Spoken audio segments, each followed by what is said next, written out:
Il y a du bruit pour accompagner le départ de Johannes Bö. Il va y en avoir encore pour accompagner celui de Sturla Lægreid à l'instant. On le voit bien, des écarts qui sont quand même importants. C'est pour ça qu'on les met quand même comme favoris de cette course, tous les deux. Mais justement, un duel entre Norvégiens, un duel qui peut aussi les pousser à la faute. Derrière, une fois que Benedikt Dolval s'est lancé, ça va être un petit peu plus compact. Il y aura encore de l'écart avant que Ponsi Luoma s'élance et ensuite on lâchera les fauves. Là, ça part à plusieurs. Fabien, objectif revenir sur le check et pourquoi pas pour Quentin essayer de rentrer dans les skis de Fabien.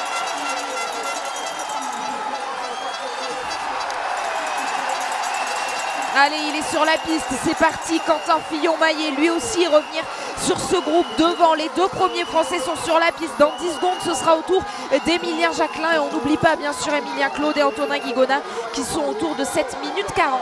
Oui, ça peut être des belles courses, notamment Emilien Claude. Alors que ça y est, c'est parti pour Mimile.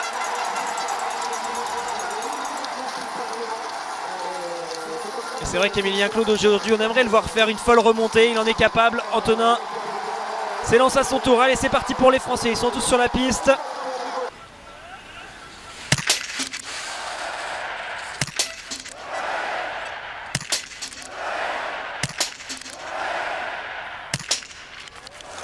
Attention, on parlait des jokers, on parlait de la marge de Johannes Bö qui en plus se fait une petite frayeur au moment où il part de ce pas de tir. Il va devoir aller tourner et pourrait donc ressortir avec Sturla Lægreid si Lægreid réalise le plein.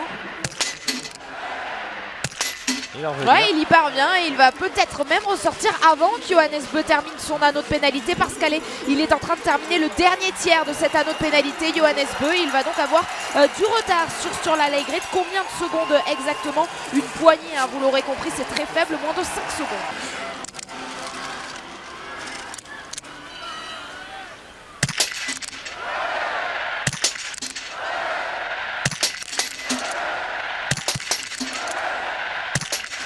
Il est fort sur la Lægreid et il en rêve d'inverser la tendance, de passer premier et de laisser Johannes Bö en deuxième position. C'est l'ordre qui va rester tel quel à la sortie de ce deuxième tir et encore une difficulté à sortir de ce tapis. Il y a des grandes chances qu'il galère tout le long. Regardez, sur chaque poussée il glisse. Sur chaque poussée il glisse. Johannes, il peut quasiment rien faire. Il est sur des œufs. Il n'arrive pas à poser son ski. Et ça, c'est clair que ça va pas être à son avantage dans ce duel de très haut niveau face à Sturla.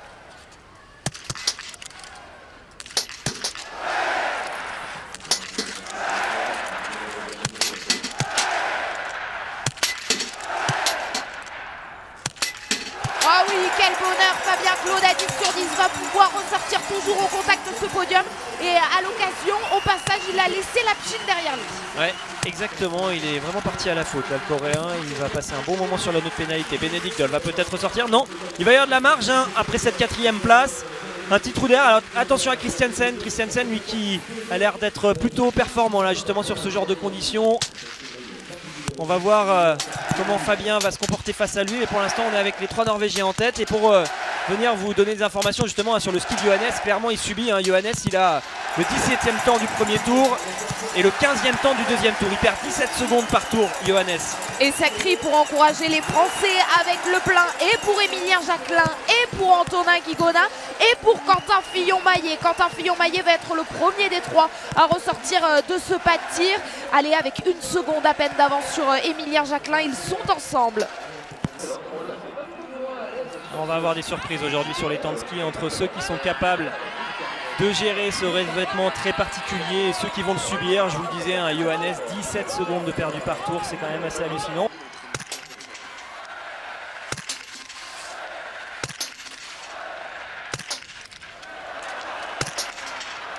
Allez, il y aura une ouverture, peut-être pour Johannes, repasser devant, ou Christiansen, faire le gros coup et ressortir devant tout le monde. On aimerait bien que Fabien puisse jouer quelque chose. Fabien arrive à son tour sur ce pas de tir. Il y aurait une erreur également pour Johannes. Attention, Christiansen, lui, peut toujours jouer le 5 sur 5. Oh, et c'est lui désormais qui va prendre la tête de cette course. Va être les Christiansen à 5 sur 5 qui va ressortir devant ses coéquipiers. Devant dans un premier temps Sturla Lægreid qui va ressortir de l'anneau de pénalité. Et devant ensuite Johannes Bö. Est-ce que Fabien Claude va pouvoir se mêler à cette lutte?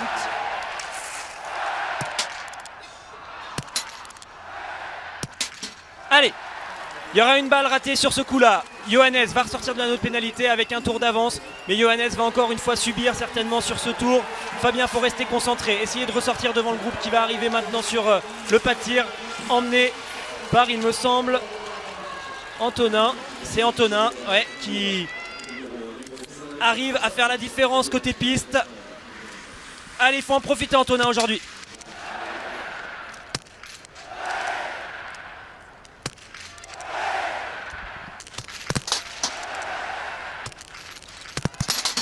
Ah, dommage. Ah, elle est dehors, la dernière balle pour Antonin Guigona. Fabien Claude, lui, est ressorti avec 42 secondes de retard.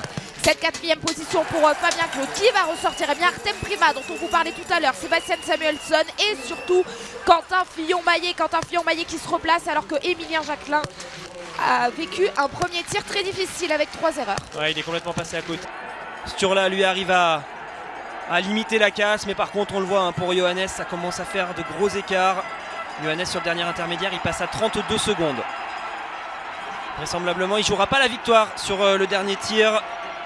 Le dossard jaune, ça va peut-être bien se jouer entre ces deux gars-là. Deux gars solides, deux gars qui se connaissent bien. Christiansen qui peut être redoutable sur un dernier tir.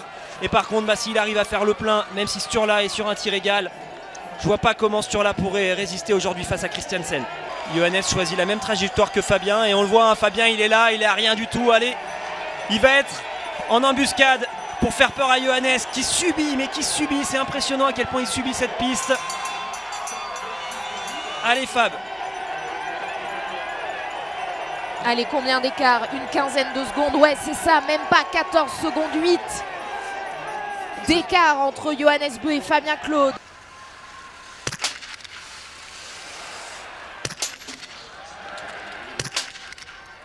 Attention, il ouvre la porte, Vetle Christiansen, avec 2 erreurs.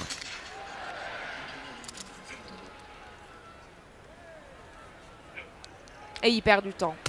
Il se met la pression, il est en train de trembler et Sturla Lægreid va peut-être le faire trembler encore plus parce que ça enchaîne du côté de Sturla.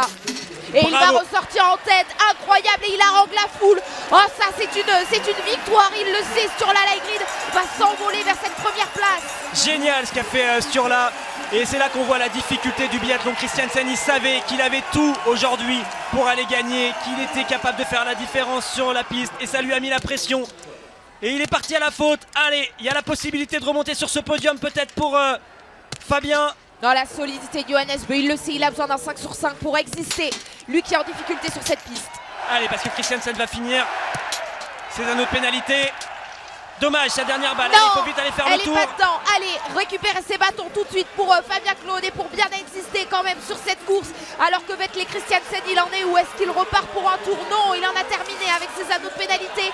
On se dirige vers un triplé norvégien. Ouais, là ce sera un triplé norvégien. Ça peut pas en être autrement. Et peut-être que Christiansen va essayer de revenir sur Johannes Beu dans ce dernier tour. On va voir ce qui va se passer de ce côté-là. Samuelsson va ressortir. Non, pas 4e, mais 5e, car c'est Fabien qui va ressortir à l'instant. Voilà. Regardez Christiansen, il est déjà là. C'est fou, il s'est mis la pression Christiansen. Il savait que sur la piste, personne ne pouvait rien faire face à lui. Ça l'a fait trembler.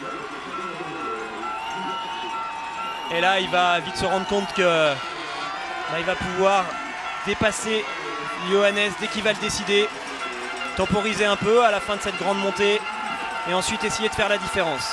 Et quand même, hein, on souligne également la très grosse performance derrière la carabine de Johannes Beu parce qu'il aurait pu craquer. Ça doit être quand même une situation extrêmement compliquée pour lui de voir qu'il n'avance pas, quoi. Enfin, qu'il doit faire des efforts en tout cas surhumains pour exister sur cette piste. Oui, il est sur des œufs, donc il fait ce qu'il peut côté piste. Par contre, regardez, ça se voit la différence entre Christiansen et Johannes. Johannes ne peut rien faire, Christiansen va passer sans rien faire en fait.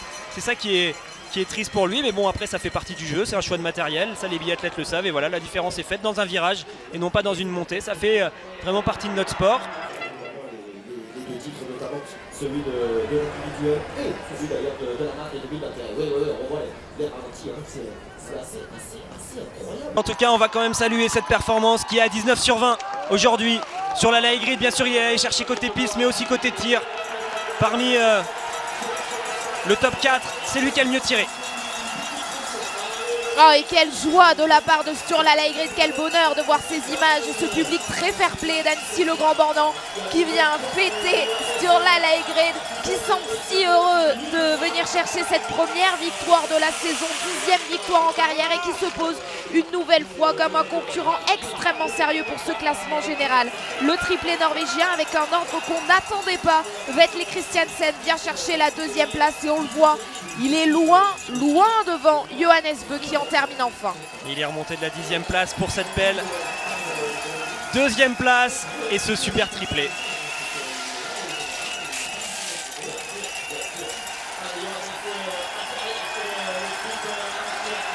Et juste devant ce triplé, c'est un Français, c'est le meilleur tricolore du jour, c'est Fabien Claude avec cette 4e place, un Français qui va donc participer à cette cérémonie des fleurs. Allez, on s'en approche de ce podium, il y aura encore bien sûr les courses de demain, 2 Mastart. Regardez un autre Norvégien qui fait une super remontée, parti 15e, Philippe Andersen vient chercher la 5e place. Et puisqu'on parlait de cérémonie des fleurs, eh bien c'est lui qui va clôturer cette cérémonie des fleurs, Sébastien Samuelsson, 6e. Quentin va venir faire 7e, superbe remontée pour Antonin qui rentre dans le top 8. Et qui redresse ce dossard, on l'avait bien vu, Antonin Guigona parti 25e, exceptionnelle remontée. Et pour compléter ce qu'on a dit tout le long, les 3 meilleurs temps de ski aujourd'hui c'est Christiansen, Antonin, Samuelsson. Sur la piste, il y a eu de gros écarts. On verra si c'est pareil tout à l'heure pour les filles avec cette piste qui va peut-être évoluer entre les deux courses. Congratulations on the winner for the 2019